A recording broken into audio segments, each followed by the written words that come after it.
હા બસ ડિસ્પેચ ઓછું દે.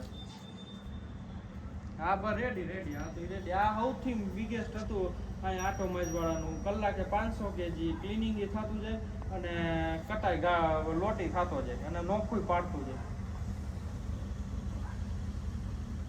હા ક્લિનિંગમાં એવું હોય, અમુક લોકો એવું કરતા હોય કે ઘઉં હોય ને ખેડૂતો કુંદરાની બધું ગડવાટું ખાલી ક્લિનિંગ કરવા આપે એમ મને 20 રૂપિયા છે.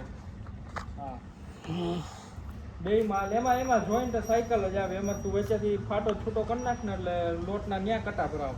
હા હા બસ રેડી રેડી આવી જી. અને ઈ પછી તુલસી વાળાના જે મશીન હતા ને, તુલસી ઈ એક આનું છે મશીન મેન્યુફેક્ચરિંગ. ઈ આપણે ગોળવાથી છે ને જમણા છોકરાઓ જે ઠેકા આવે. તુલસી વાળા મારા દીકરા ઈ પલાળીને રાખે.